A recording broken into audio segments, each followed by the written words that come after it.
नीतीश कुमार की दिल की बात अगर पूछी जाए तो निश्चित रूप से उनके दिल में प्रधानमंत्री का ख्वाब है, इसमें कहीं भी झूठ नहीं है। ये है मिश्रा जी का फैसला। कुछ लोग हमसे पूछते हैं कि क्या 2024 लोकसभा चुनाव का परिणाम ऐसा भी हो सकता है कि नीतीश कुमार भारत के अगले प्रधानमंत्री बने। नीतीश कुमार की दिल की बात अगर पूछी जाए तो निश्चित रूप से उनके दिल में प्रधानमंत्री का ख्वाब है, इसमें कहीं भी झूठ नहीं है। जब उन्होंने इंडिया गठबंधन का काम शुरू किया था, संपूर्ण ऑपोजिशंस को एक करके वो मोदी जी के अगेंस्ट में स्वयं को लाना चाहते थे और एक बार फिर इंडिया का लीडर बनकर वो प्रधानमंत्री बनना चाहते थे। लेकिन क्या आज जो चुनाव का परिणाम आया है, ऐसे परिणाम में क्या वो प्रधानमंत्री बन सकते हैं?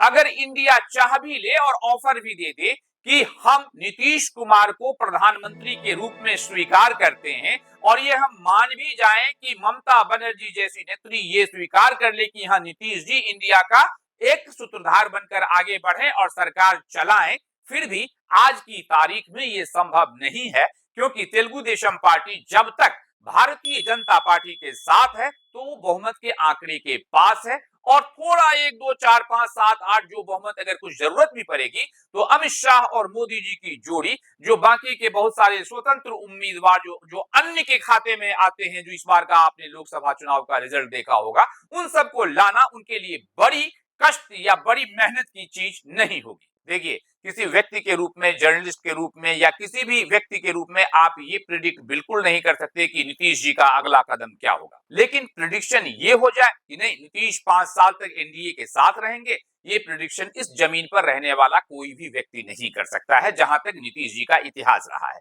लेकिन एक सवाल ये है कि नीतीश जी जो उम्र के पड़ाव में हैं और जिस तरीके से अभी बिहार में उनकी स्थिति है, ये और बात है कि नीतीश जी ने बहुत ही बेहतर तरीके से ये लोकसभा चुनाव में रिजल्ट पाया है। लेकिन असेंबली इलेक्शन में जब 2025 में बिहार असेंबली के लिए जाएगा तो वहां निश्चित रूप से नीतीश कुमार को भाजपा की जरूरत पड़ेगी, क्योंकि तेजस्वी वहां हर व्यक्ति की पसंद होते जा रहे हैं। हर व्यक्ति की पसंद जब मैं कहता हूं तो अधिकतर व्यक्तियों की पसंद से हमारा मतलब होता है कि बिहार की जो आम जनता है उसमें अब उनका जो एक औरा है वो बढ़ता चला गया है और उन्होंने मेहनत भी बहुत की है इस लोकसभा चुनाव में भी, क्योंकि अगर आप पिछली बार का आरजेडी का रिजल्ट देखें तो वो 0 था और इस बार वो 4 तक लाए। कांग्रेस जो 1 थी वो 3 लाई और ये भी आपको मानना पड़ेगा कि बिहार में आमतौर पर कांग्रेस के बड़े नेताओं ने जाना अवॉइड किया और तेजस्वी से ही ये कहा गया कि कांग्रेस और जो उनकी पार्टी है आरजेडी, दोनों का नेतृत्व तरीके से वही करेंगे, जन जन को